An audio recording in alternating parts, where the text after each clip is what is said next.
नमस्ते। आज का ये प्रेजेंटेशन कोलबर्ग की नैतिक विकास की थ्योरी के बारे में है, जिसको हम Kohlberg's theory of moral development भी बोलते हैं।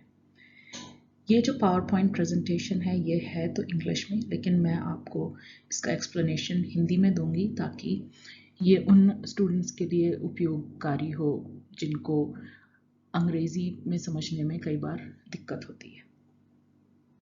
तो इस थियोरी को डिटेल में समझने से पहले हमें इसके थियोरिस्ट के बारे में जानना बहुत बहुत ज़रूरी है। जैसे कि आपको पता होगा कि किसी भी थियोरिस्ट की जीवन का उनकी बनाई हुई थियोरी पे एक बहुत बड़ा असर होता है और उनकी थियोरी जो है उनके जीवन पे ही सामान्य तौर पे आधारित होती है। तो जब सबसे पहले हम जानेंगे लॉरेंस कोलबर्ग के बारे में और उनके जीवन के बारे में और कैसे उन्होंने अपनी नैतिक विकास की थ्योरी को डेवलप किया या वो किन चीज़ों से प्रभावित होकर उन्होंने इस थ्योरी को डेवलप किया। लॉरेंस कोलबर्ग का जन्म 1927 में हुआ था। इनका जन्म ब्रॉन्क्सविल न्यूयॉर्क में हुआ था। ये एक बहुत ही अमीर खानदान में पैदा हुए थे। इनके जो जो माता जी थी वो एक केमिस्ट थी और इनके जो पिताजी थे उनका बिजनेस था। इनके टोटल चार भाई बहन थे, लेकिन इनके माता पिता का जो है बचपन में ही डिवोर्स हो गया था और उसके बाद इन्होंने ये जो बच्चे थे ये कुछ समय अपने माता के साथ बिताते थे, कुछ समय अपने पिता के साथ बिताते थे और इस तरह से इनका साल बीत जाता था। लेकिन इवन दो ये एक बहुत ही अमीर परिवार में इनका जन्म हुआ था, फिर भी ये हमेशा दूसरों की मदद करना चाहते थे। इनके जो नैतिक सिद्धांत थे या जो इनके मॉरल वैल्यूज़ थे वो बहुत ही हाई थे। तो इन्होंने हमेशा दूसरों की मदद करने का सोचा और इसी मदद करने के दौरान उन्होंने वर्ल्ड वॉर 2 में भी भाग लिया, जिसमें ये एक सेलर थे और ये उस टाइम पे वर्ल्ड वॉर 2 में वॉलंटियर कर रहे थे। और इनका मेन काम जो था वो था कि ये जूइश लोगों को यूरोप से पैलेस्टाइन में स्मगल करते थे, क्योंकि उस समय पे आपको मालूम है कि नाजी या हिटलर का रूल था और वो जूस लोग जो थे उनको मारना चाहते थे। तो इन्होंने ऐसे बहुत सारे जूस को स्मगल करके यूरोप से ये पैलेस्टाइन लेके आए और उनकी मदद की।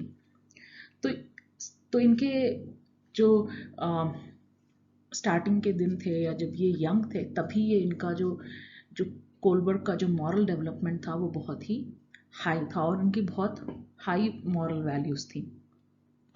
तो अब सवाल ये उठता है कि ये जानना क्यों ज़रूरी है कि एक थियरिस्ट का जीवन कैसा था।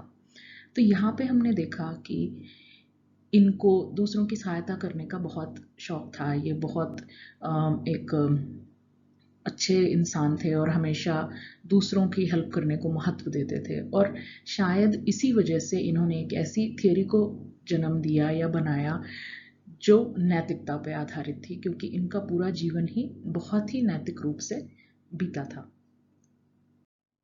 तो जब कोलबर्ग अपनी डॉक्टोरल डिग्री की पढ़ाई कर रहे थे शिकागो यूनिवर्सिटी में, तो इन्होंने जीन पियाजे के बारे में पढ़ा, जो कि एक थियरिस्ट थे और जिन्होंने कॉग्निटिव डेवलपमेंट पे बहुत ही डिटेल में काम किया हुआ है। तो इन्होंने ये देखा कि जीन पियाजे ने भी नैतिक विकास के बारे में कई बातें अपने डिसर्टेशन में कही थी और वही चीज़ कोलबर्ग ने भी उस टॉपिक को सिलेक्ट किया अपने खुद के डिसर्टेशन के लिए। इसके बाद 1968 में कोलबर्ग जो है वो उन्होंने हार्वर्ड यूनिवर्सिटी में एक पोस्ट एक्सेप्ट कर ली और फिर वो वहाँ पे एजुकेशन और सोशल साइकोलॉजी पढ़ाने लगे, जो कि उनका सबसे फेवरेट सब्जेक्ट था। कोलबर्ग जब वर्ल्ड वॉर 2 में पार्टिसिपेट किया इन्होंने, और जैसे मैंने आपको पहले बताया कि ये जूश लोगों को स्मगल कर रहे थे फ्रॉम यूरोप टू पैलेस्टाइन, तब उस दौरान इनको जो ब्रिटिश सोल्जर्स थे उन्होंने गिरफ्तार कर लिया, लेकिन ये और इनके दोस्त जो है वहाँ से बच निकलने में कामयाब हुए और इन्होंने 1948 में ये इज़राइल पहुँचे। यहाँ पे जब वो गए तो उन्होंने एक समुदाय में कुछ समय अपना समय व्यतीत किया, जिस समुदाय को बोलते हैं किबत्स। अब किबत्स एक ऐसा समुदाय है जिसमें साधारण तौर पे फार्मर्स या खेती बाड़ी करने वाले लोग होते हैं। तो ये जो लोग होते हैं इनके पास कोई ज़मीन जायदाद नहीं होती है, ये जो ज़मीन वगैरह सब कॉमन इनकी पूरी कम्युनिटी को बिलोंग करती है, किसी एक इंसान को बिलोंग नहीं करती। और इन लोगों के जो लोग किबत्स में रहते हैं इनके बहुत ही हाई या बहुत ही उच्च नैतिक सिद्धांत होते हैं और ये बहुत ही अहिंसावादी लोग होते हैं और हमेशा सच का साथ देने वाले लोग होते हैं। तो कोलबर्ग ने कुछ समय इनके साथ व्यतीत किया और ये इनसे बहुत ज़्यादा प्रभावित हुए और इन्होंने ये देखा कि किबत्स में रहने वाले जो नवयुवक थे उनका नैतिक विकास बहुत ही हाई लेवल का था। तो ये बहुत इन्फ्लुएंस हुए उससे। उसके बाद ये वापस अमेरिका आ गए और इन्होंने 1 साल के अंदर ये अमेरिका वापस आए और इन्होंने यूनिवर्सिटी ऑफ शिकागो में अपनी ग्रेजुएशन के लिए एडमिशन ले ली। एडमिशन लेने के बाद इन्होंने 1 साल में अपना ग्रेजुएशन कंप्लीट किया और फिर इन्होंने डॉक्टोरल डिग्री के लिए अपना फिर से एडमिशन ले लिया और इसके बाद इन्होंने अपनी डॉक्टोरल डिग्री कंप्लीट कर ली, जिसमें इनको शायद 8 साल का समय लगा। कोलबर्ग को इसके बाद एक बीमारी हो गई जिसमें इनको एक पैरासिटिक इन्फेक्शन हुआ था और इनको बहुत ही ज़्यादा पेट में दर्द होता था। इस बीमारी से ये 16 साल जूझते रहे और फाइनली जब इनको और कोई मार्ग नहीं दिखा, इन्होंने जनवरी 19, 1987 में एक दिन की छुट्टी ली अस्पताल से और ये समंदर में जाके इन्होंने आत्महत्या कर ली और 1 हफ्ते के बाद इनका मृतक शरीर जो है वो समुंदर किनारे पाया गया था। इसके बाद इनके जो स्टूडेंट्स थे और इनके जो कॉलीग्स थे उन लोगों ने मिलकर इनके सारे जितने भी इन्होंने काम किया था मॉरल डेवलपमेंट के ऊपर उन सारे पेपर्स को उन लोगों ने पब्लिश करवाया। अब चूंकि हम कोलबर्ग के जीवन के बारे में हमको कुछ ज्ञान मिल चुका है, चलिए अब हम इस नैतिक विकास की थ्योरी की तरफ आगे बढ़ते हैं। तीसरा है मॉरल डेवलपमेंट या नैतिक विकास। नैतिक विकास क्या होता है? ये हमारे नैतिक व्यवहार में हमारी उम्र के हिसाब से किस तरह परिवर्तन होते हैं उसको हम बोलते हैं मॉरल डेवलपमेंट या नैतिक विकास। एज के हिसाब से या आपकी उम्र के हिसाब से, आयु के हिसाब से आपके जो नैतिक मूल्य हैं, आपके जो नैतिक सिद्धांत हैं और आपकी जो विचारधारा है वो बदलती रहती है और इसी बदलाव को हम बोलते हैं मॉरल डेवलपमेंट। आइए अब हम नैतिक विकास की थ्योरी को डिटेल में समझते हैं। लेकिन जब इस नैतिक विकास की स्टेजिंग करने की बात आई तो पियाजे ने केवल 2 ही स्टेजेस या 2 ही लेवल्स दिए डेवलपमेंट के, जिसके हिसाब से नैतिक विकास होता है एक बच्चे में।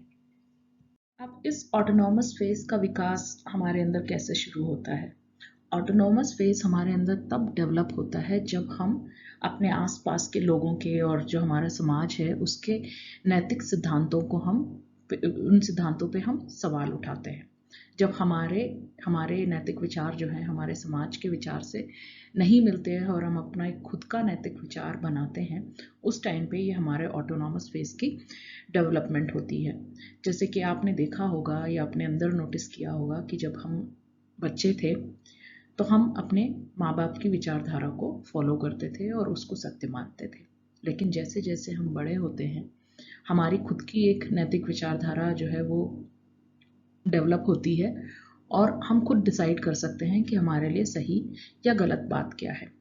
अब मैं आपको छोटा सा एग्जांपल देती हूँ कि जैसे अगर मान लीजिए आप किसी एक पॉलिटिकल पार्टी को आपका परिवार सपोर्ट करता है, तो जब हम छोटे होते हैं तो हम ब्लाइंडली उसी पार्टी को हम भी सपोर्ट करने लगते हैं। लेकिन जैसे जैसे हम बड़े होते हैं और हमारी नैतिक मूल्यों का विकास होता है, वैसे वैसे हमें सही गलत की समझ आती है और हम कई बार अपने माँ बाप के विचार या उनकी पसंद की पार्टी के अगेंस्ट जाके हम अपनी खुद की एक पॉलिटिकल पार्टी को हम सपोर्ट करने लगते हैं, क्योंकि जो हमारे नैतिक विचार हैं वो कई बार हमारे माता पिता के नैतिक विचारों के साथ मेल नहीं खाते हैं।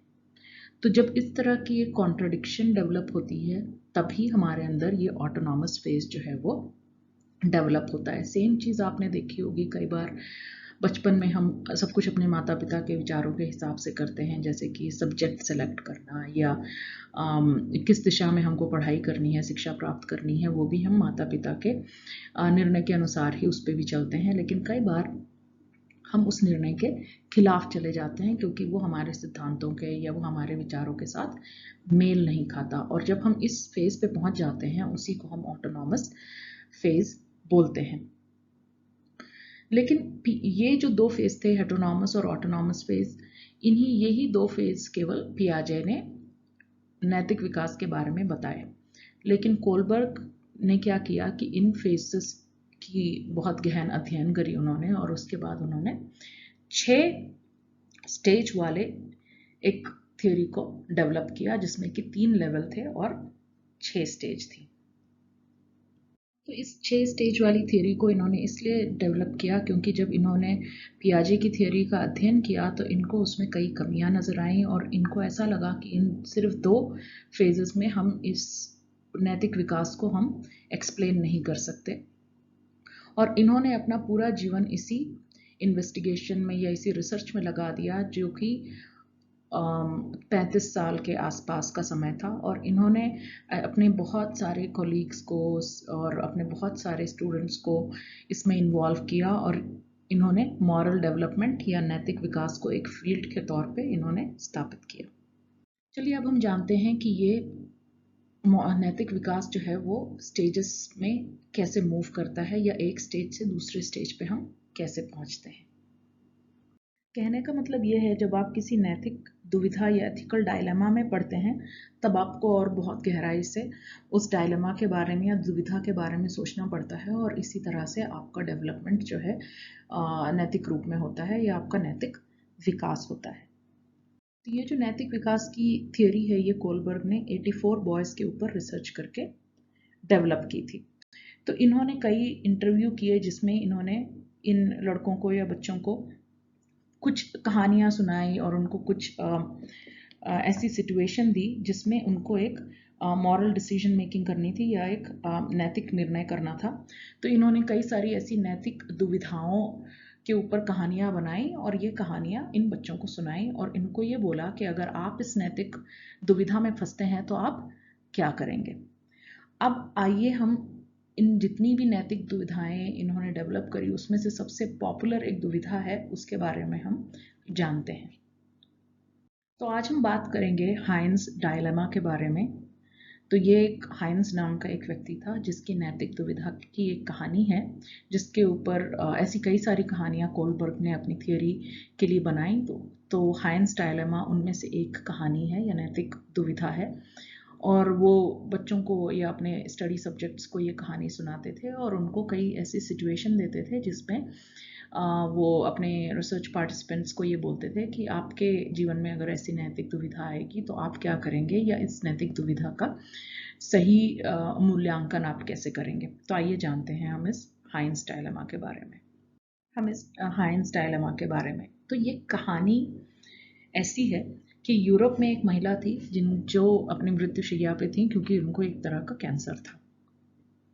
तो एक ऐसी दवा डॉक्टरों ने बनाई जिससे इनकी जान बच सकती थी। अब ये जो एक दवा थी, ये एक तरह का रेडियम था, और ये जो ड्रगिस्ट था या जो आप समझ लो कि मेडिकल स्टोर वाला जो व्यवसायी था, ये उसके 10 गुना ज़्यादा पैसे ले रहा था।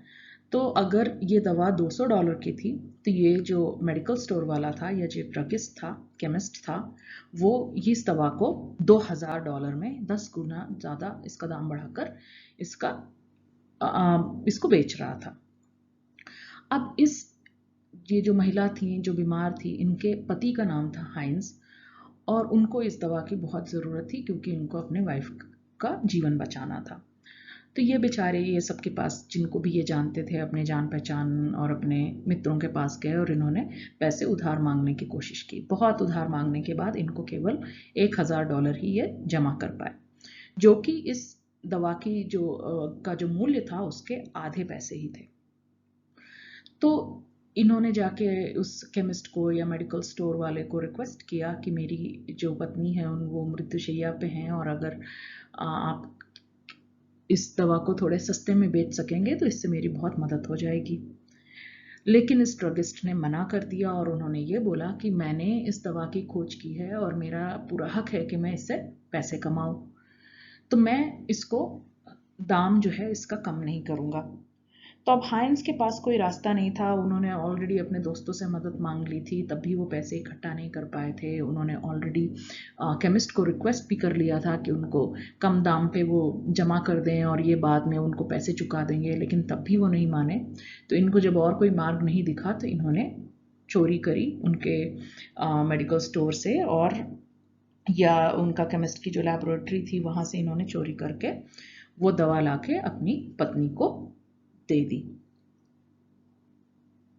तो कोलबर्ग ने नैतिक विकास का अध्ययन करने के लिए ऐसी 11 कहानियों का निर्माण किया या बनाई, और ये कहानियां सुनाने के बाद वो अपने रिसर्च पार्टिसिपेंट्स को या जिन बच्चों पे वो अध्ययन कर रहे थे उनको कुछ सवाल पूछते थे, जैसे कि क्या हाइंस को चोरी करनी चाहिए थी, क्या चोरी करना सही था या गलत था और क्यों, क्या एक अच्छा पति चोरी करता है, या अगर किसी पति की पत्नी बीमार है और उसके पास और कोई मार्ग नहीं है तो क्या चोरी करना ठीक है, क्या जो ड्रगिस्ट था उसको इस बात की आज़ादी थी या उसको इस बात का अधिकार था कि वो अपनी मन मर्जी के पैसे इसके लिए चार्ज कर रहा था, या क्या ऐसा कोई कानून नहीं था जो इसके दाम को निर्धारित करे और क्यों।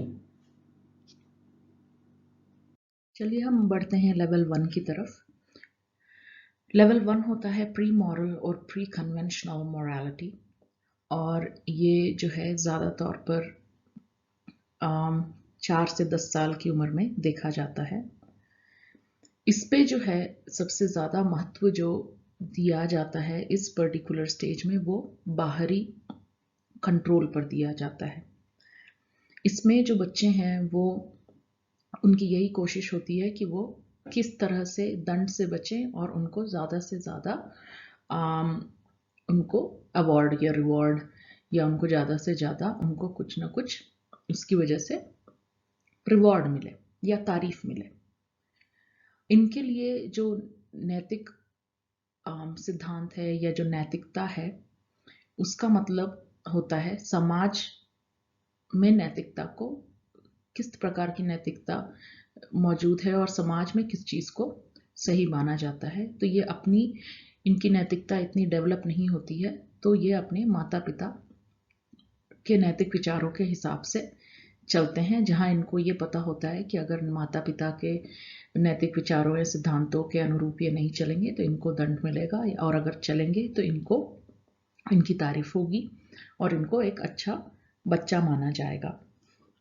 और इस समय पे एक मौलिक सुपर ईगो या कॉन्शियंस या अंतःकरण का भी डेवलपमेंट होता है, विकास होता है, और इस अंतःकरण के का जो विकास है ये बहुत ही ज़रूरी होता है नैतिक विकास के लिए। तो यहाँ पे नैतिक विकास की नींव पड़ती है लेवल 1 में, और ये होता है आयु 4 से लेके 10 साल तक।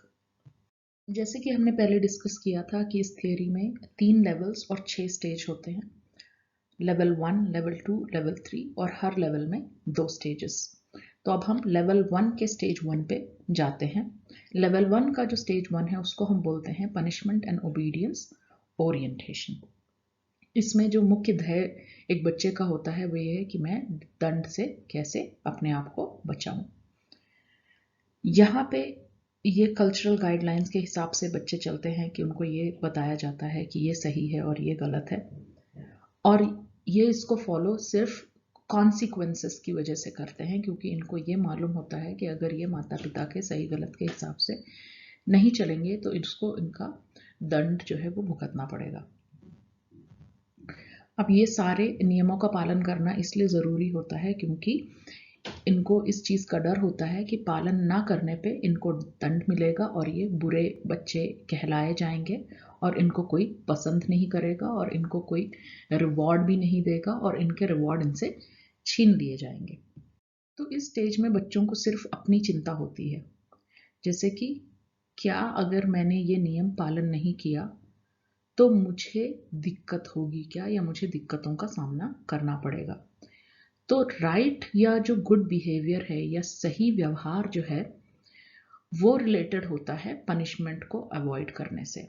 तो सही व्यवहार इस उम्र के बच्चों के लिए वो है, या सही सिद्धांत इन बच्चों के लिए वो है जिससे इनको पनिशमेंट से ये बच जाए। अब अगर कोई बच्चा स्टेज 1 में है और आप उसको हाइंस की कहानी सुनाते हैं तो वो किस तरह का आपको रिस्पॉन्स देगा, या उसके मॉरल वैल्यूज या मॉरल विचार यहाँ पे क्या होंगे। पहला विचार ये हो सकता है कि हाइंस को ये ड्रग चोरी नहीं करना चाहिए था क्योंकि फिर वो पकड़ा जाएगा और उसको जेल जाना पड़ेगा।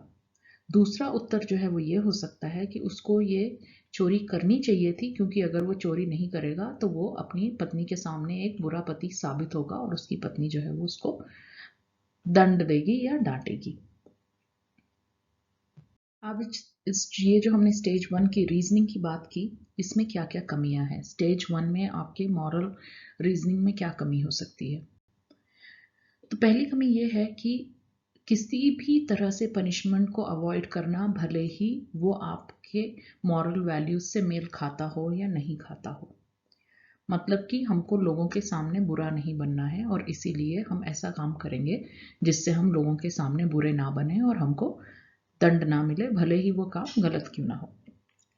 जिसका एक एग्जाम्पल है, जैसे जो सैनिक ब्लाइंडली अपने राजा को फॉलो करते हैं, इनका अंधविश्वास होता है अपने राजा के ऊपर, और राजा अगर इनको कुछ गलत भी करने को बोलता है तो ये कर देते हैं क्योंकि इनको पनिशमेंट या दंड से डर लगता है, और ना कि वो सही है या गलत है इसलिए वो उसको करेंगे या नहीं करेंगे, बट उनका डिसीजन मेकिंग इस बेसिस पे होता है कि क्या करने पे मुझे दंड नहीं मिलेगा और क्या करने पे मुझे वाहवाही लूटने का मौका मिलेगा।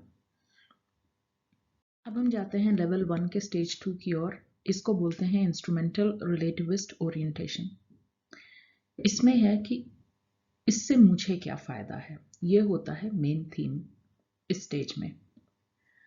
यहाँ पे नार्सिसिस्टिक नीड्स होती हैं जहाँ पे मैं सबसे ज़्यादा महत्वपूर्ण है कि मुझे इससे क्या लाभ होगा, मेरे जीवन में इससे क्या फ़ायदा होगा। तो हम जो भी करते हैं वो हम अपनी नीड्स को सेटिस्फाई करने के लिए करते हैं, पर कभी कभी इस स्टेज में हम दूसरों का भी ध्यान दे देते हैं, लेकिन हमारा जो मुख्य उद्देश्य है वो अपनी नीड्स का और अपनी ज़रूरतों को पूरा करने में, यहाँ पे हमारा मेन उद्देश्य जो है वो यही होता है। रेसिप्रोसिटी इस स्टेज पे पॉसिबल होती है। रेसिप्रोसिटी मतलब दूसरों की मदद करना, या दूसरा अगर आपके लिए कुछ करता है तो आप भी उसके लिए कुछ गिव एंड टेक जिसको हम बोलते हैं, वो भी स्टेज पे हो सकता है। लेकिन गिव एंड टेक तभी होता है जब वो आपके किसी उद्देश्य में आपको फायदा मिले। अगर आपको फायदा होता है तो ही आप गिव एंड टेक करते हो। तो ये है स्टेज 2। स्टेज 1 में आप पनिशमेंट से बचने की कोशिश करते हो, और स्टेज 2 में आप वही चीज़ें करते हो जिनसे आपको फायदा होता है, भले ही वो नैतिक हो या अनैतिक हो। तो इस स्टेज में बच्चे दूसरे के नज़रियों को समझ नहीं पाते। उनको लगता है कि उनका ही नज़रिया जो है वो सही है। और अगर इस स्टेज में कोई बच्चा है और आप उसको हाइंस की कहानी सुनाते हैं तो वो आपको क्या उत्तर देगा या क्या जवाब देगा। तो वो ये बोलेगा कि अच्छा किया कि हाइंस ने वो दवा चुराई, क्योंकि अब वो अपनी बीवी का इलाज कर सकता है और उसकी बीवी जो है वो उसके लिए खाना बना सकती है। दूसरा जवाब ये है कि वो जो साइंटिस्ट है उसने सच में बहुत पैसे खर्च किए हैं इस दवा को डेवलप करने के लिए, तो उसका पूरा हक बनता है कि वो जितने भी पैसों में चाहे, जितने दाम बढ़ा के चाहे उस दवा को बेच सकता है। और ये इस हाइंस ने उस केमिस्ट के साथ या ड्रगिस्ट के साथ बहुत बुरा किया, और उसको ये दवा चोरी नहीं करनी चाहिए थी क्योंकि केमिस्ट ने बहुत मेहनत करके इस दवा को डेवलप किया है या बनाया है। अब स्टेज 2 की रीजनिंग में क्या कमी है। यहाँ पे एक कॉन्फ्लिक्ट है कि वाइफ को उस दवा की ज़रूरत है और हाइंस को उस दवा की ज़रूरत है, लेकिन डॉक्टर ने तो बहुत मेहनत करके इस दवा को बनाया है, उसको भी प्रॉफिट की ज़रूरत है, तो इनमें से कौन सही है। तो ये एक बहुत बड़ा इनएडिक्वेसी है स्टेज 2 के रीजनिंग का। तो लेवल 1 जो हमारा प्री मॉरल स्टेज था वो हमने कंप्लीट कर लिया है। अब हम बढ़ते हैं लेवल 2 की तरफ, जो है कन्वेंशनल मॉरलिटी, और ये मुख्य रूप से 10 से 13 साल की उम्र तक, बल्कि कई बार इससे आगे भी देखने को मिलता है। इस स्टेज के जो बच्चे हैं वो हमेशा दूसरों को खुश करना चाहते हैं। ये दूसरों के स्टैंडर्ड्स को देखते हैं और इनको अपने अंदर भी डेवलप करने की कोशिश करते हैं। ये चाहते हैं कि सब लोग इनको अच्छा बोलें और इनकी तारीफ करें, और ये जो है अब लीडर भी बन सकते हैं। इनको इस एज में बच्चों को क्लास का मॉनिटर भी बना दिया जाता है और इनको बहुत सारे लीडरशिप की अपॉर्चुनिटी मिलती है, और जहाँ पे ये सही से सही व्यवहार दिखाकर दूसरों की तारीफें बटोरना चाहते हैं और अच्छे बच्चे साबित होना चाहते हैं, क्योंकि यहाँ पे इनको दूसरों की अप्रिसिएशन की बहुत ज़्यादा ही ज़रूरत होती है।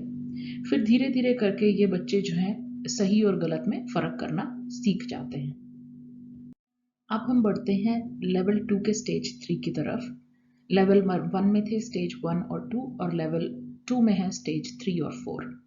तो स्टेज 3 है इंटरपर्सनल कॉन्कॉर्डेंस ओरिएंटेशन। ये जो है गुड बॉय गुड गर्ल की इमेज यहाँ पे बननी शुरू होती है। यहाँ पे जो है वो दूसरों की एक्सपेक्टेशन के हिसाब से अपने जीवन जीने को ही अच्छा या बुरा मानते हैं। अगर ये दूसरों की उम्मीदों पे खरे उतरते हैं तो ये गुड बॉय या गुड गर्ल बन जाते हैं, और अगर ये दूसरों की या अपने माता पिता मुख्य तौर पे उनकी उम्मीदों पे खरे नहीं उतर पाते तो फिर ये अपने आप को बैड गर्ल या बैड बॉय समझते हैं। तो इनके लिए सबसे महत्वपूर्ण चीज़ ये होती है कि ये दूसरों की उम्मीदों पे खरे उतरें और जो सोसाइटी और समाज के जो नियम हैं उनका अच्छे से पालन करके अपने आप को एक अच्छा नागरिक साबित करें। यहाँ पे जो बच्चों का मुख्य विचार होता है वो ये होता है कि अगर मैं ऐसा करूँगा तो लोग या समाज या दूसरे मेरे बारे में क्या सोचेंगे। तो दूसरों से अप्रूवल मिलना इनका बहुत बड़ा यहाँ पे एक उनके लिए एक बहुत बड़ा फैक्टर है। जिस भी काम से इनको दूसरों का अप्रूवल मिलता है ये उस काम को और ज़्यादा बढ़ के करने की कोशिश करते हैं। और यहीं पे आपने देखा होगा कि बच्चे कई बार पीयर प्रेशर में फंस जाते हैं, क्योंकि इस एज में इनको दूसरों को खुश करना या दूसरों की वाहवाही बटोरना या दूसरों की तरह बनना, ये इनके लिए बहुत ज़्यादा इम्पॉर्टेंट होता है। और इसी तरह कई बार ये पीयर प्रेशर में फंस के गलत काम भी करते हैं, क्योंकि इनको अपने फ्रेंड्स के अप्रूवल की ज़रूरत होती है। कई बार ये करने के लिए इनको बहुत सारे सेल्फ सैक्रिफाइस या बहुत सारी चीज़ों का बलिदान भी देना पड़ता है, लेकिन फिर भी ना चाहते हुए भी ये लोग ये ऐसे बहुत सारे कदम उठाते हैं जिसकी वजह से इनको दूसरों की तारीफ मिले और इनकी एक्शंस को अच्छा समझा जाए। तो अगर कोई बच्चा स्टेज 3 में है और आप उसको हाइंस की कहानी सुनाते हैं तो वो आपको क्या उत्तर देगा? पहला उत्तर यह है कि हाँ, हाइंस को ये दवा चुरानी चाहिए थी, हो सकता है इसको जेल हो जाए, लेकिन कम से कम उसकी पत्नी और उसके जो इन लॉज हैं वो तो उसको अच्छा समझेंगे। दूसरा उत्तर ये हो सकता है कि जो जज है उसको हाइंस को जेल की सज़ा नहीं देनी चाहिए, क्योंकि उसने तो अपनी वाइफ की भलाई करने के लिए अपनी पत्नी के लिए दवा चुराई थी, तो इसलिए वो सज़ा का हकदार नहीं है। अब हम बढ़ते हैं लेवल 2 के स्टेज 4 की तरफ, जो लेवल 2 का दूसरा स्टेज है। इस स्टेज को बोलते हैं लॉ एंड ऑर्डर ओरिएंटेशन।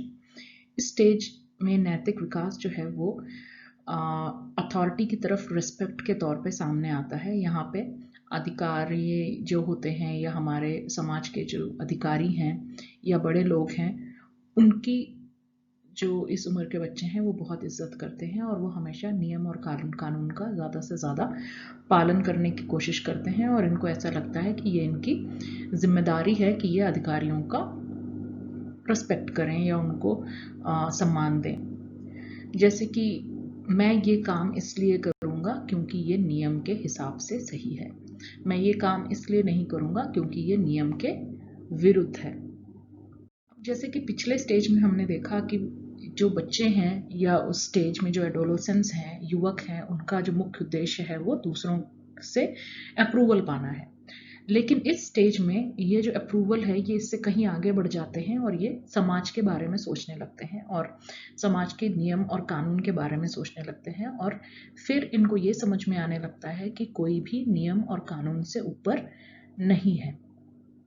अब अगर कोई बच्चा स्टेज 4 में है या युवक स्टेज 4 में है तो उनका हाइंस डायलेमा की तरफ क्या रिस्पॉन्स होगा या उनका क्या उत्तर होगा? तो हाइंस चूंकि वो एक पति है, उनकी ये जिम्मेदारी बनती है कि वो अपनी पत्नी की जान बचाएं, इसलिए उन्हें चोरी करनी चाहिए थी। लेकिन चोरी करना गलत बात है, नियम के विरुद्ध है, तो इसलिए इनको चोरी के बाद जेल जाने की भी तैयारी इनके अंदर होनी चाहिए, या इनको चोरी के बाद इनको जेल जाना चाहिए। दूसरा उत्तर ये हो सकता है कि जो जज है उसको जेल की सज़ा हाइंस को ज़रूर देनी चाहिए, क्योंकि चोरी करना नियम के विरुद्ध है और हर चोर को जेल की सज़ा होनी चाहिए। और भले ही हाइंस ने अपनी पत्नी का जीवन बचाने के लिए चोरी की थी, लेकिन फिर भी वो कानून से बढ़ के नहीं है, इसलिए उनको ज़रूर जेल की सज़ा होनी चाहिए। क्योंकि अगर हम हर चोर को इस तरह माफ़ी देते रहेंगे तो फिर सोसाइटी में बहुत सारे अपराध जो हैं वो बढ़ जाएंगे। अब स्टेज 4 की क्या क्या कमियां हैं? कमी ये है कि हम इस स्टेज में जो लोग हैं वो कानून का जो है वो अंधे तौर पे पालन करते हैं, भले ही वो सही हो या गलत हो। तो इसका एक एग्जाम्पल है कि पहले मार्शल एप्पलवाइट करके एक मनुष्य थे, जो कि उन्होंने अपने फॉलोअर्स को बोला कि आप एक यूएफओ जो है वो आने वाला है धरती पे, और इसलिए हम सबको सुसाइड कर देना चाहिए ताकि हम अपने जो अपना पृथ्वी पर जो हमारा शरीर है उसको हम छोड़ के इस यूएफओ पर पहुंच सकें और हम एक हायर प्लेन ऑफ एग्जिस्टेंस पे जा सकें। तो इनके साथ इनके 39 कल्ट मेंबर्स ने इनकी बात को माना, इनकी बात पे विश्वास किया और अपना खुद सुसाइड कर लिया। तो अगर आप कानून पे या लॉ पे या अपने लीडर पे अंधा विश्वास करते हैं तो आप इस तरह के कदम भी उठा सकते हैं। और दूसरी बात यह है कि कोई ज़रूरी नहीं है कि समाज में जो नियम है वो मॉरली या वो नैतिक रूप से वो सच हो या सही हो। कई बार ये नियम गलत भी हो सकते हैं। जैसे कि हिटलर ने एक नियम बनाया था कि जो जूइश लोग हैं उनको बेसिक राइट या उनको जो उनके समान अधिकार हैं वो नहीं मिलने चाहिए, और अगर कोई इसके खिलाफ जाता है तो उसको मौत की सज़ा होगी। जबकि हम सब जानते हैं कि नैतिकता के हिसाब से ये गलत था, फिर भी ये एक लॉ था। तो जो लोग स्टेज 4 में हैं वो कई बार, चूंकि ये लॉ है इसलिए इसको 100% वो लोग पालन करने की कोशिश करेंगे, जो कि नैतिक रूप से गलत है। तो अब हम पहुंचते हैं लेवल 3 पे। इसका नाम है पोस्ट कन्वेंशनल, ऑटोनॉमस और प्रिंसिपल मोरालिटी। अब ये एडोलेसेंस और उसके ऊपर की उम्र में पाया जाता है। ये इस लेवल पे आके हम ट्रू मोरालिटी अटेन करते हैं, या इस स्टेज पे आके ही हमारा असली जो हमारे नैतिकता है उसका डेवलपमेंट होता है। यहाँ पे मनुष्य इस चीज़ को समझने लगता है कि कई बार दो सोशली एक्सेप्टेड नॉर्म्स जो हैं उनके बीच में कॉन्फ्लिक्ट हो सकता है, एथिकल डायलेमास हो सकती हैं, दो लोगों के नैतिक सिद्धांत अलग अलग हो सकते हैं, और सही और गलत बहुत लोगों के हिसाब से अलग भी हो सकते हैं। यहाँ पे जो नवयुवक होते हैं या नवयुवतियाँ होती हैं, एडोलेसेंट्स होते हैं, उनके अंदर एब्स्ट्रैक्ट थिंकिंग की डेवलपमेंट हो चुकी होती है और इनकी कॉन्क्रीट थिंकिंग जा चुकी होती है। इसलिए ये जो है बहुत सारी चीज़ों को, भले ही वो रिलीजन हो, धार्मिक चीज़ें हों या स्पिरिचुअल चीज़ें हों या पॉलिटिकल चीज़ें हों, यहाँ पे वो अपने विचार रख सकते हैं। और यहाँ पे वो कई सारी चीज़ों पे अगर उनके विचार दूसरों से नहीं भी मिलते हैं तो भी वो अपने विचारों को कायम रखते हैं, भले ही इससे कोई खुश हो या नहीं हो, और ये अपने विचारों पर गर्व करते हैं। लेवल 3 का पहला स्टेज है स्टेज 5, जिसका नाम है सोशल कॉन्ट्रैक्ट लीगलिस्टिक ओरिएंटेशन। यहाँ पे जो इंडिविजुअल्स जो इस स्टेज पे पहुंच जाते हैं वो यहाँ पे ये फैसला कर सकते हैं उनके लिए क्या सही है और क्या गलत है, और इनके अंदर एक वैल्यू सिस्टम होती है, एक नैतिक विचारधारा होती है जो ह्यूमन राइट्स के हिसाब से होती है, और ये जो है इन्हीं यूनिवर्सल लॉज और प्रिंसिपल्स के हिसाब से अपना जीवन जो है वो जीते हैं। यहाँ पे ये काफ़ी सारे कदम इसलिए उठाते हैं क्योंकि वो मॉरल रूप से या नैतिक रूप से सही कदम होते हैं, और इस स्टेज पे ये समझ जाते हैं कि अलग अलग लोगों की अलग अलग तरह की के नैतिक विचार हो सकते हैं, अलग लोगों के अलग सिद्धांत हो सकते हैं, और ये कई बार समाज, कानून, नियमों के हिसाब से नहीं होते, बल्कि ये जो हायर मॉरल्स प्रिंसिपल्स हैं जैसे इक्वालिटी और जस्टिस, ये उनका भी पालन करते हैं लोग इस स्टेज पर। तो यहाँ पे जो बच्चों का या युवक युवतियाँ हैं उनका जो कंसर्न है वो पब्लिक इंटरेस्ट पे होता है, और इनको ये मालूम होता है कि समाज को अगर स्मूथ रूप से चलाना है तो नियम और कानून की ज़रूरत होती है, लेकिन हमको इसका अंधा पालन नहीं करना चाहिए। राइट एक्शन या सही कर्म वही है जो कि दूसरों के राइट्स को और ड्यूटीज़ को प्रोटेक्ट करता हो और जिस पे सारी सोसाइटी एग्री करती हो। अब अगर कोई युवक युवती स्टेज 5 में है और आप उसको हाइंस की कहानी सुनाते हैं तो वो क्या उत्तर देगा? तो उत्तर ये है कि हाइंस को ये दवा चोरी करनी चाहिए क्योंकि सबको जीवन जीने का हक है। भले ही चोरी के अगेंस्ट लॉ है, फिर भी किसी भी इंसान को जीवन का हक होता है। और मान लीजिए हाइंस को पकड़ लिया गया, फिर उसको सज़ा हो गई, तो उसके बारे में कानून को ये सोचना चाहिए कि यहाँ पे किसी की जान बचाने की बात थी और इसीलिए हाइंस ने चोरी की, वरना वो चोरी नहीं करता। अब इस स्टेज की रीजनिंग की क्या इनएडिक्वेसीज हैं या क्या कमी है कि हम कैसे इस निर्णय पे पहुंचे कि सोसाइटी के लिए, समाज के लिए क्या बातें सही हैं और क्या बातें गलत हैं, क्योंकि कुछ व्यक्तियों के हिसाब से कुछ बातें सही हो सकती हैं और किसी और व्यक्ति के हिसाब से कुछ और बातें सही हो सकती हैं। तो क्या हम इस बात पे इस सोसाइटी के नियम बनाएं कि मेजॉरिटी है जो सोचती है उस हिसाब से नियम बनना चाहिए, जो माइनॉरिटी है उसकी बातें नहीं सुननी चाहिए, या अगर आप नियम आपके हिसाब से नहीं है तो क्या आपको उन नियमों का पालन नहीं करना चाहिए, आपको उस सामाजिक नियमों का बहिष्कार करना चाहिए? तो ये कई सारे ऐसे सवाल हैं जो स्टेज 5 की रीजनिंग में आपको मिलेंगे। अब लेवल 3 का आखिरी स्टेज है यूनिवर्सल एथिकल प्रिंसिपल ओरिएंटेशन। ये जो है कोलबर्ग की थियरी का फाइनल लेवल है मॉरल रीजनिंग का, और ये जो है ये इंटरनलाइज्ड प्रिंसिपल्स पे काम करता है, और ये प्रिंसिपल्स हैं ऑनर, सम्मान, justice, respect for human dignity. तो ये जो हमारे हायर मॉरल वैल्यूज़ हैं ये उनके ऊपर बेस्ड होता है। और जो इस लेवल पे जो इंसान होता है, स्टेज पे जो इंसान होता है, उसके लिए जो नियम है वो एब्स्ट्रैक्ट होते हैं, अनरिटन होते हैं, ये कहीं लिखे नहीं होते, ये उसके खुद के बनाए हुए नियम होते हैं जिनका वो मृत्यु तक पालन करता है, और ये उसके सिद्धांत होते हैं जिसके हिसाब से वो अपना जीवन जीता है। यहाँ पे जो कॉन्शियंस है ये एक इंसान का गाइड होता है, या इंसान का अंतर्मन, अंतर्करण उसका गाइड होता है, और वो उस हिसाब से सही या गलत का फैसला करता है। अब इन एथिकल प्रिंसिपल्स के साथ कन्फॉर्म करना उस इंसान के लिए बहुत ज़रूरी होता है। अगर वो इन अपने सिद्धांत के हिसाब से नहीं चलता तो उसको आत्मग्लानि या गिल्ट होती है। फॉर एग्जाम्पल, मैं ये काम इसलिए करूँगा क्योंकि इवन दो ये इलीगल है, मुझे इसके लिए सज़ा मिलेगी, लेकिन मुझे ये सही लगता है और ये मेरे सिद्धांतों के अनुसार है, इसलिए मैं ये काम करूँगा। तो यहाँ पे युवक युवती सिर्फ नैतिक प्रिंसिपल्स के बारे में सोचते हैं, और उनके जो भी एक्शंस होते हैं वो उसको इसी बेसिस पे उनका जजमेंट करते हैं कि वो उनके खुद के चुने हुए एथिकल प्रिंसिपल्स के हिसाब से है या नहीं है। अगर कोई स्टेज 6 में है तो उसका हाइंस डायलेमा के लिए क्या रिस्पॉन्स होगा?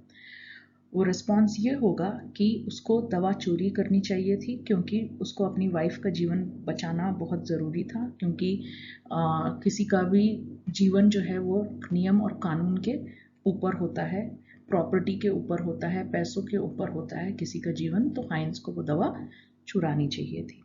स्टेज 6 की रीजनिंग की इनएडिक्वेसीज क्या है? बहुत बार जो हमारा अंतर्मन है या अंतकरण है, हम ये नहीं कह सकते कि हमारा अंतर्मन जो बोलता है वो ही हमेशा सच होता है, क्योंकि ये जो हमारा अंतकरण है या अंतर्मन है, इसको हम, इन सिद्धांतों को हम कैसे डेवलप करते हैं? ये हम अपनी बाहरी समाज के नियमों के हिसाब से कुछ नियमों को चुन लेते हैं और इनको अपने जीवन में लागू करते हैं, और वही हमारे सिद्धांत बन जाते हैं।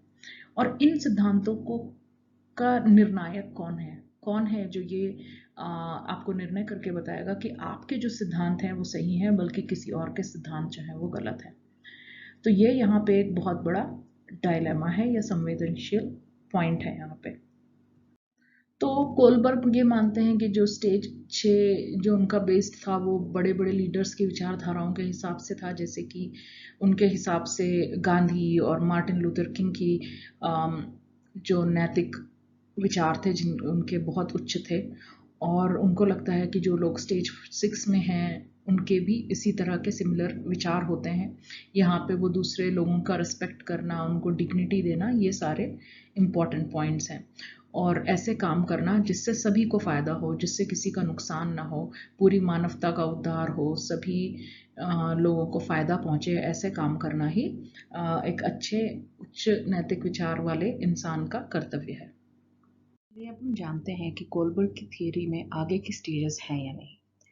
तो कोलबर्ग ने जो भी अपना ऑब्जर्वेशन किया, उन्होंने ये पाया कि कई बार ऐसा होता है कि लोग इन सारे स्टेजेस से गुजरते तो हैं, लेकिन कई बार वो मॉरली रिग्रेस हो जाते हैं। मतलब ये जो स्टेज 3 तक पहुंच गए या 4 तक पहुंच गए, वो कई बार वापस स्टेज 1 पे भी आ सकते हैं बड़े होने के बाद। तो अब इस प्रॉब्लम को कैसे सॉल्व किया जाए? ऐसा भी हो सकता है कि कोई इन सारे स्टेजेस से गुजरा, लेकिन वो वापस उसने ऐसे कई सारे नैतिक परेशानियां झेली कि वो वापस रिग्रेस होकर स्टेज 1 पे आ गया। तो इसका मतलब ये है कि इस थियरी को या तो आगे बढ़ाना चाहिए या इसमें कुछ स्टेजेस और ऐड करने चाहिए जिनमें ये जिनको रिग्रेशन हुआ है उनको भी ऐड किया जा सके।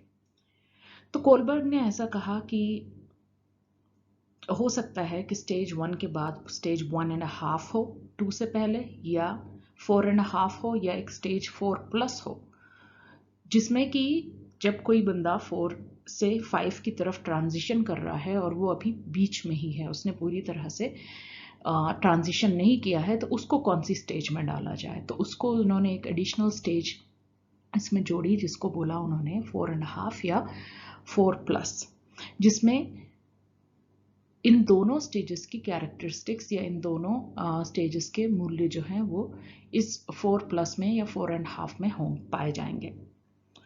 तो उन्होंने ये भी बोला कि ऐसा भी हो सकता है कि हम एक 7वीं स्टेज ऐड करें, जो कि जिसको हम बोलेंगे ट्रांसेंडेंटल मोरालिटी या मोरालिटी ऑफ कॉस्मिक ओरिएंटेशन।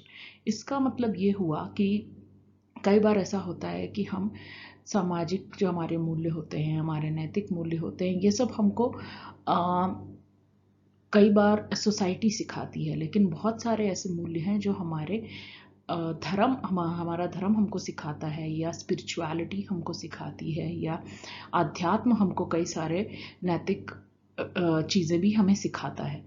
तो इसको हम कौन से स्टेज में डालेंगे? तो इसके लिए उन्होंने एक 7वीं स्टेज सजेस्ट की, जिसको हम ट्रांसेंडेंटल मोरालिटी बोलते हैं, या वो स्टेज जो आध्यात्म से जुड़ी हुई हो, क्योंकि कई लोग मोरालिटी अपने धर्म या आध्यात्म के हिसाब से भी अपने जीवन में लाते हैं। तो कोलबर्ग का अपनी थियरी में ये कहना था कि जो बच्चों का जो नैतिक विकास होता है, वो उनके ज्ञान बढ़ने के साथ साथ जैसे उनका संज्ञानात्मक विकास होता है, उसी तरह उनका नैतिक विकास भी होता है। ऐसा नहीं होता है कि जो बच्चे हैं वो बिना कुछ सोचे समझे अपने सोसाइटी के, समाज के या अपने माता पिता द्वारा दिए गए सभी नियमों का पालन करते हैं, बट वो अपना खुद भी इसमें ध्यान लगाते हैं या अपना खुद भी चिंता करते हैं और अपने खुद के भी विचार इसमें मिलाते हैं, और उसके बाद ही वो इन सारे नियमों का पालन करते हैं। तो जैसे जैसे वो बड़े होते हैं, वैसे वैसे आपने देखा होगा कि बच्चों पे नियम लगाना उतना ही मुश्किल होते जाता है, क्योंकि फिर वो अपने दिमाग से सोचने लगते हैं। तो इस तरह से जो इनका नैतिक विकास है वो इनके संज्ञानात्मक या इनके ज्ञान के विकास पर पूरी तरह से डिपेंडेंट होता है। तो जैसे जैसे ज्ञान का विकास होता है, वैसे वैसे इनका नैतिक विकास भी होते जाता है। तो इन्होंने ये भी माना कि जो वयस्क होते हैं वो उनकी एक कैरेक्टरिस्टिक ये होती है कि वो नियम बच्चों के ऊपर लागू करते हैं, लेकिन जो बच्चों के दोस्त होते हैं वो म्यूचुअली गिव एंड टेक का रूल अपनाते हैं, और इस तरह से बच्चे अपने माता पिता से ज़्यादा अपने दोस्तों से ज़्यादा सीखते हैं, और उनका नैतिक विकास, उनके नैतिक मूल्य जो हैं वो उनके दोस्तों उसको ज़्यादा प्रभावित करते हैं।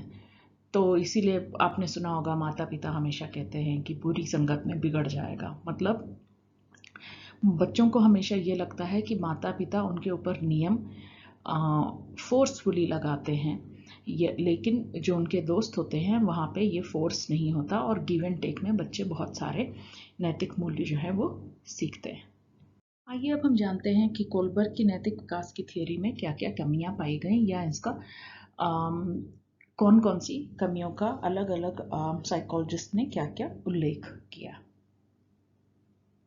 होगन, जिन्होंने 1973 और 75 में अपना रिसर्च किया, उन्होंने ये पाया कि ये एक बहुत ही डरावनी स्थिति होगी जब मनुष्य अपने नैतिक मूल्यों को सामाजिक नियमों से ऊपर मानने लगे।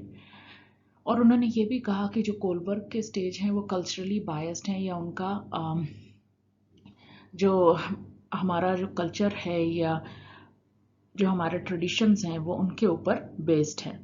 तो इन्होंने ये बोला कि जैसे कोई अगर व्यक्ति किसी विलेज में या किसी आदिवासी जगह पे या किसी गांव में जिसका जन्म हुआ और जिसका डेवलपमेंट हुआ, वो उसकी नैतिक विकास जो है वो स्टेज 3 के बाद होगा ही नहीं, क्योंकि उसको नियम, जो हमारे समाज के नियम है या लॉ है, उससे कभी उसका आमना सामना होगा ही नहीं। तो उसमें आगे की डेवलपमेंट कैसी होगी। दूसरा जो एक क्रिटिसिज्म कोलबर्ग के लिए है वो ये है कि ये एक जेंडर बायस्ड थियरी थी। मतलब कोलबर्ग ने अपना जो भी रिसर्च किया उसमें जो उनके रिसर्च सैंपल्स थे वो लड़के थे, उसमें कोई भी लड़कियां नहीं थी। तो इन्होंने अपने जो भी डाटा कलेक्ट किया वो एक्सक्लूसिवली केवल लड़कों से कलेक्ट किया। तो कई सारे साइंटिस्ट या साइकोलॉजिस्ट का ये भी मानना है कि अगर इन्होंने यही रिसर्च लड़कियों पे की होती तो इनको कुछ अलग उसके परिणाम मिलते, क्योंकि लड़कियों का जो सोचने का तरीका होता है वो बिल्कुल अलग होता है। उनमें उनके अंदर मातृत्व की भावना होती है, उनके अंदर सद्भावना और उनके अंदर बहुत ही केयर वाली फीलिंग्स होती हैं जो कि लड़कों में नहीं पाई जाती हैं। तो अगर उन्होंने ये रिसर्च लड़कियों के ऊपर किया होता तो इसका परिणाम एकदम अलग निकलता। तो इसीलिए ये जो रिसर्च इन्होंने एक्सक्लूसिवली लड़कों पे किया है, तो उस रिसर्च के रिजल्ट को ये लड़के और लड़कियों दोनों पर जनरलाइज नहीं कर सकते हैं। तो ये इनके रिसर्च की एक बहुत बड़ी कमी थी। अगला जो सवाल है वो ये उठता है कि कई बार ऐसा होता है कि हमारे अंदर नैतिक विकास तो है, हमारा नैतिक विकास हुआ, हमको हमारे माता पिता ने और नियमों ने सब कुछ बहुत सारी चीज़ें सिखाई, लेकिन ज़रूरी नहीं है कि ये सब जानने के बाद हमारा जो व्यवहार होगा वो नैतिक होगा, क्योंकि कई बार ये सब जानते हुए भी मनुष्य अनैतिक व्यवहार करता है। तो जो मॉरल थिंकिंग है और मॉरल एक्शंस हैं, इनमें बहुत फर्क है। कोई ज़रूरी नहीं है कि जो मॉरली थिंक करता है वो मॉरली एक्ट भी करता हो। लोग अपने नैतिक मूल्यों के हिसाब से, उनके मूल्य तो बहुत होते हैं लेकिन कई बार वो उनके कर्मों में उनके मूल्य दिखाई नहीं देते हैं। और इनकी थियोरी में ये भी पाया गया कि हो सकता है कि इन्होंने अपनी जब रिसर्च की तो कई सारे बच्चे उसमें ऐसे भी होंगे जो स्टेज 2 या स्टेज 3 के बीच की स्टेज में होंगे। जैसे हमने अभी पहले जाना था कि कोलबर्ग ने यह भी कहा कि जब ट्रांजिशन होता है एक स्टेज से दूसरे स्टेज पे, तो उस बच्चे को कौन सा स्टेज में माना जाए। जैसे अगर वो 2 से 3 की तरफ जा रहा है तो उसको स्टेज 2 बोलेंगे या उसको स्टेज 3 बोलेंगे। तो अगर मान लीजिए उनका कोई बच्चा, इन्होंने स्टेज 3 के अनुसार उसका टेस्ट किया या उसको क्वेश्चनेयर दिया या मॉरल डायलेमास दिए, लेकिन वो अभी स्टेज 2+ पे या 2.5 पे ही था, तो इनका रिसर्च के पूरे परिणाम फिर गलत हो जाते हैं। तो इस तरह से इसको हम जनरलाइज नहीं कर सकते हैं। और दूसरी कमी ये भी पाई गई कि इनके जो भी इन्होंने अपने डायलेमास थे वो एडोलोसेंट या जो हमारे युवक युवतियां हैं इनके ऊपर इन्होंने अपना डायलेमास दिए, लेकिन ये जो है ये इन्होंने किसी वयस्क को अपने स्टडी में शामिल नहीं किया। तो इसका जो स्कोप है रिसर्च का ये बहुत ही छोटा हो जाता है।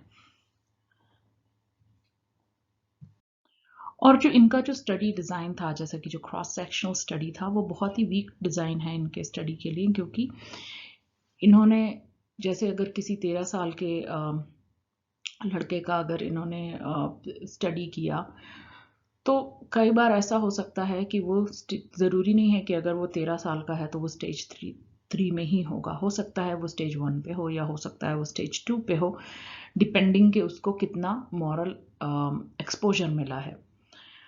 तो ये एक बहुत बड़ी कमी थी। ऊपर से आगे इन्होंने और भी बहुत सारे कमियां बहुत सारे साइंटिस्ट ने और साइकोलॉजिस्ट ने इनकी थियोरी में निकाली। जैसे कि जेम्स रस्ट ने ये कहा कि इन्होंने सिर्फ एक सिंगल मेथड यूज़ करके ही अपना डाटा कलेक्शन किया, अपनी स्टडी के लिए डाटा कलेक्ट किया, जिसमें इन्होंने मॉरल डायलेमास दिए और उसके बाद उनसे बच्चों से सवाल पूछे। तो उन्होंने ये कहा कि अगर इनकी स्टडी को और ज़्यादा स्ट्रांग या मजबूत बनाना था अपने रिजल्ट को, तो इनको और भी मेथड्स यूज़ करने चाहिए थे।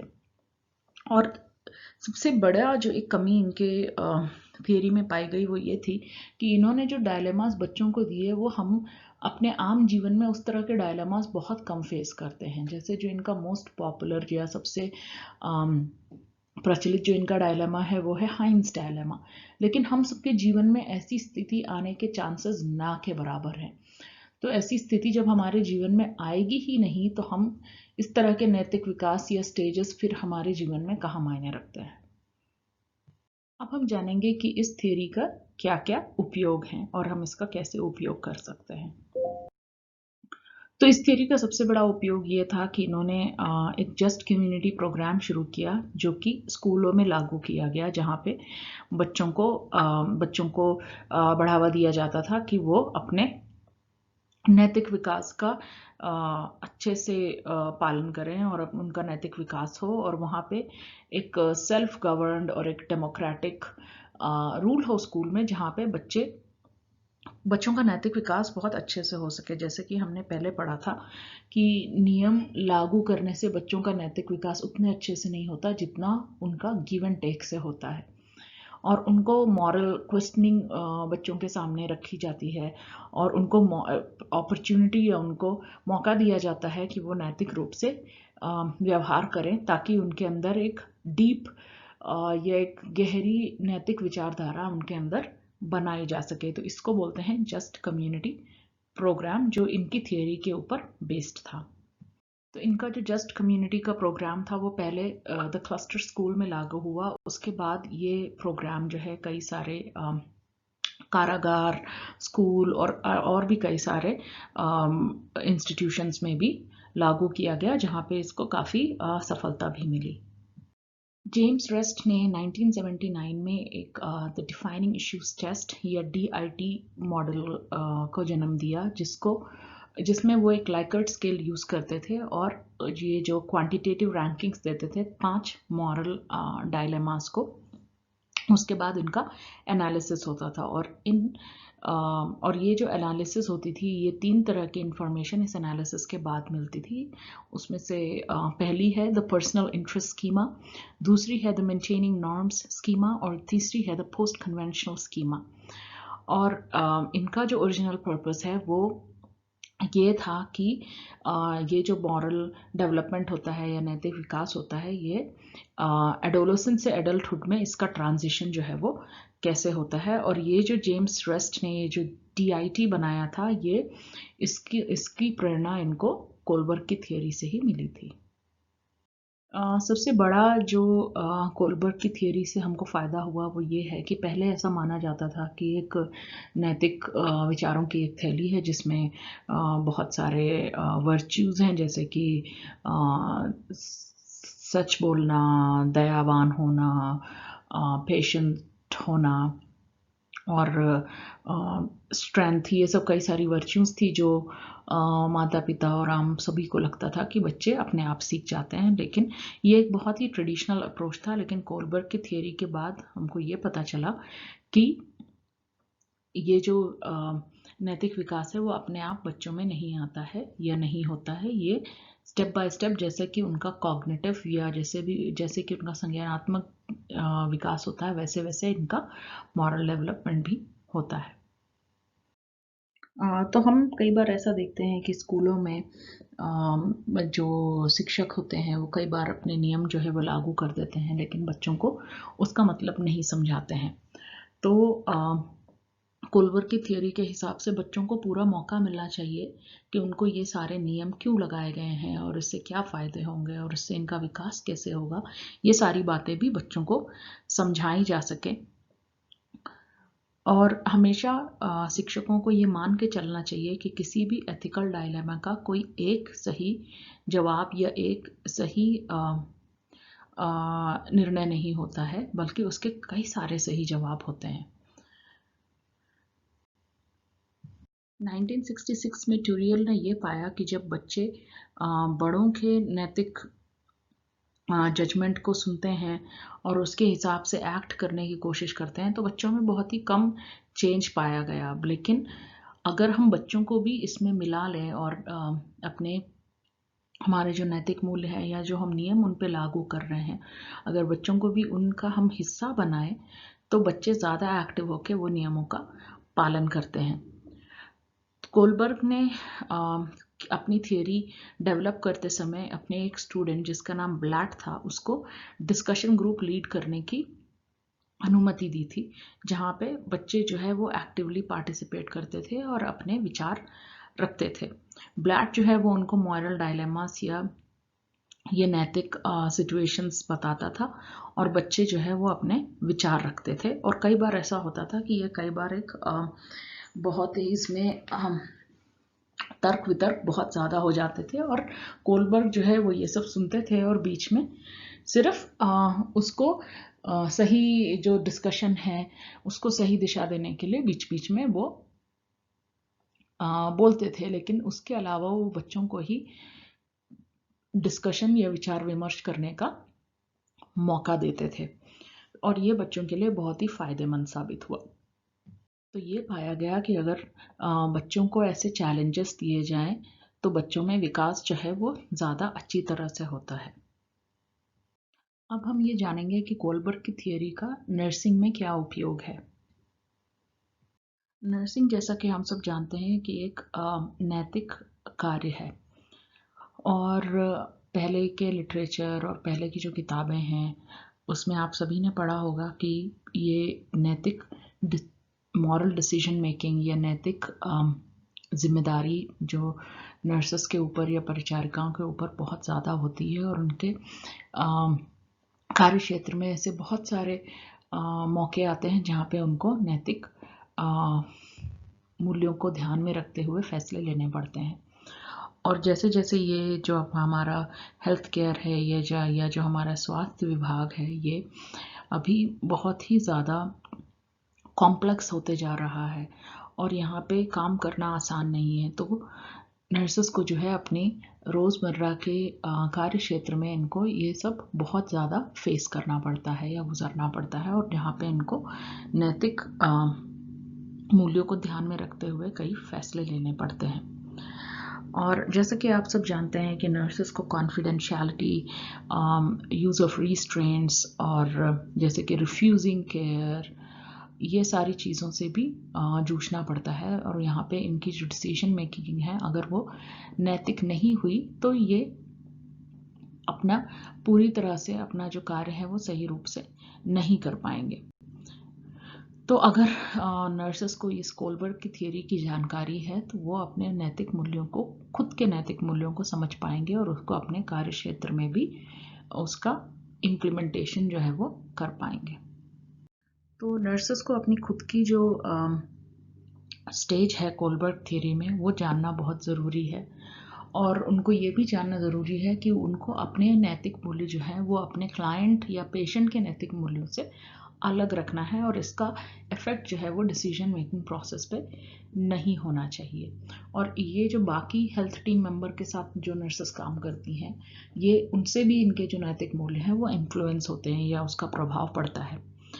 जैसे कि हम अगर एक एग्जांपल दें जिसमें कि अगर नर्सिंग कोई भी नर्स है उसको एक ऐसे इंसान का केयर करने का मन है जो होमलेस है, जिसके पास घर नहीं है, तो नर्स तो अपने नैतिक मूल्यों के हिसाब से चाहेगी कि वो उसका केयर करे, लेकिन जो नर्स की जो मैनेजर होगी या उसकी जो इंचार्ज होगी उसको और भी कई सारी चीज़ें सोचनी पड़ेंगी कि अच्छा फिर इस पेशेंट को डिस्चार्ज करके आप कहाँ भेजेंगे, इसके आप रहने के लिए क्या, आगे जब ये ठीक हो जाएगा तो उसका क्या उसका आप क्या प्रबंध करेंगे। तो इस तरह से हर हमारी जिस भी लेवल पे हम काम करते हैं, भले वो हम ग्रास रूट लेवल पे काम करते हो या हम खुद अथॉरिटी हैं, तो हमारे जो नैतिक मूल्य हैं और हमारी जो नैतिक जिम्मेदारियां हैं वो बहुत ही अलग होती हैं। और अगर हमको कोलबर्ग की थियरी की नॉलेज होगी तो हम अपना डिसीजन मेकिंग जो है वो अच्छे रूप से या सही रूप से कर पाएंगे।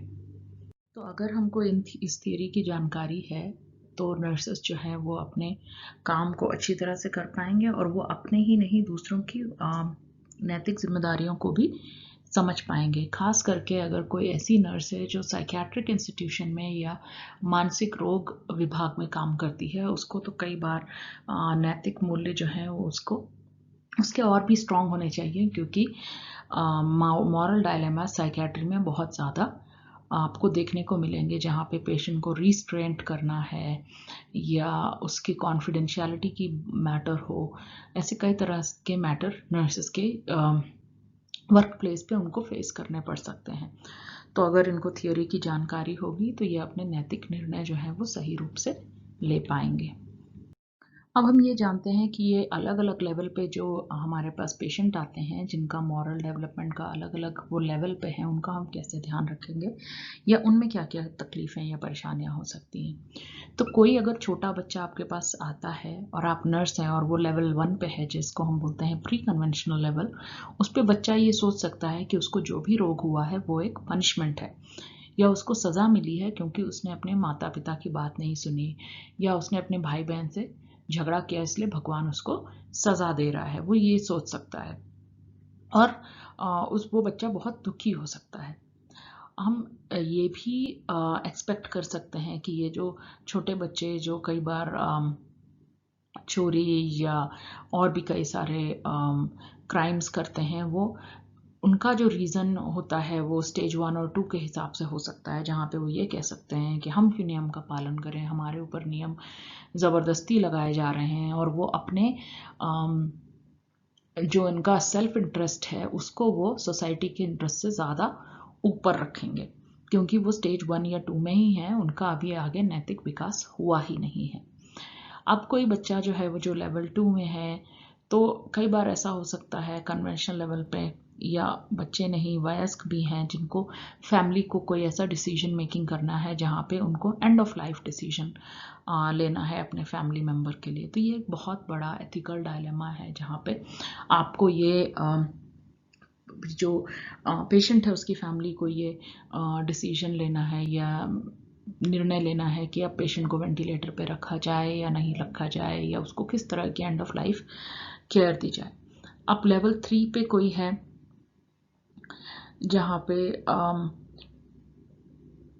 ऐसा पाया जा रहा है कि जैसे नर्सेस की कार्य क्षेत्र में कोई प्रॉब्लम है और उनको प्रोटेस्ट करना है या धरने पे जाना है, तो नर्सेस को ये डिसाइड करना पड़ेगा कि उनको धरने पे जाना चाहिए या नहीं जाना चाहिए, क्योंकि हमारी मॉरल थॉट जो है और हमारे जो मॉरल एक्शन है इनमें बहुत ज़्यादा फ़र्क है। तो नर्सिंग केयर अगर आपको प्लान करना है तो इन तीनों स्टेजेस की, ये सारे स्टेजेस की जानकारी होना हमारे लिए बहुत ज़रूरी है। कोलबर्ग की थियरी की जानकारी होना हमारे लिए बहुत ज़रूरी है। और कई बार हम अपने पेशेंट के लिए रोल मॉडल भी बन सकते हैं, जहाँ पे हम अलग अलग टेक्निक जैसे मॉडलिंग, क्लैरिफिकेशन, एक्सप्लेनेशन और वैलिडेशन से हमारे क्लाइंट या पेशेंट के मॉरल डेवलपमेंट में या नैतिक विकास में हम सहयोग कर सकते हैं। खासतौर पे जो नर्सेस ऑब्स्टेट्रिक और गायनेकोलॉजी या जो पीडियाट्रिक्स में इन्वॉल्व हैं, वो माता पिता को इस थियरी के बारे में जानकारी दे सकते हैं और उनको ये बता सकते हैं कि कैसे माता पिता द्वारा लगाए गए बहुत ही कड़े नियम बच्चों का मॉरल डेवलपमेंट होने से रोकते हैं। कोलबर्ग ने ये भी बताया कि सोशलाइजेशन या सामाजिकरण से बच्चों में नैतिक विकास होता है, और ये एक बहुत बड़ा मेथड है जिससे बच्चों में नैतिक विकास होता है। और ये जो है वो हमारे मेंटल प्रोसेसेस को स्टिमुलेट करता है और जब भी हम ऐसा फील होता है कि हमें कोई क्वेश्चन कर रहा है या हमें कोई चैलेंज कर रहा है, उस टाइम पे हमारा विकास सबसे ज़्यादा होता है। आइए अब हम इस थियोरी को समराइज करते हैं। तो लॉरेंस कोलबर्ग ने पियाजे के कॉन्सेप्ट्स को मिला के 3 मेजर लेवल्स दिए मोरालिटी के। पहला जो लेवल था वो प्री कन्वेंशनल मोरालिटी थी, जहाँ पे पनिशमेंट और ओबीडियंस, माता पिता द्वारा दिए गए पनिशमेंट, ये सबसे इम्पॉर्टेंट फैक्टर्स थे। दूसरा जो था वो कन्वेंशनल रोल कन्फॉर्मिटी, जहाँ पे बच्चे इसलिए नियमों का पालन करते हैं ताकि उनको दूसरों का अप्रूवल मिले और उनके संबंध दूसरों से अच्छे बने रहें। और तीसरा जो highest level of morality of self accepted moral principles हैं, यहाँ पे बच्चे जो हैं वो अपनी इच्छा से नियमों का पालन करते हैं। तो कोलबर्ग की ये जो थियरी है, इसके बहुत सारे इसको लोगों ने चैलेंज भी किया, बहुत सारी इसमें कमियां भी पाई गई, और ये नर्सेस के लिए भी बहुत लाभकारी है। लेकिन कुल मिला के ये थियरी हमें नैतिक विकास के बारे में बहुत अच्छा ज्ञान देती है, जो और कोई थियरी हमें नहीं देती। आइए अब हम इस टॉपिक को कंक्लूड करते हैं। तो मॉरल डेवलपमेंट जो है, नैतिक विकास, ये साइकोलॉजी और एजुकेशन दोनों में बहुत ही एक इम्पॉर्टेंट टॉपिक है। और इसमें जो सबसे अच्छी थियरी जो दोनों सब्जेक्ट्स में पढ़ाई जा सकती हैं वो है लॉरेंस कोलबर्ग की नैतिक विकास की थियरी। अब भले ही इसके कितने भी क्रिटिसिज्म हुए हों, लेकिन हमको ये तो मानना पड़ेगा कि यही एक थियरी है जो हम डिटेल में हमें नैतिक विकास के बारे में समझाती है, और हमें ये भी ज्ञान देती है कि एथिकल बिहेवियर हमारा कैसा होना चाहिए। ये है कुछ किताबें जो मैंने इस प्रेजेंटेशन के लिए रेफ़र की हैं। आप भी इन किताबों को रेफ़र कर सकते हैं। धन्यवाद।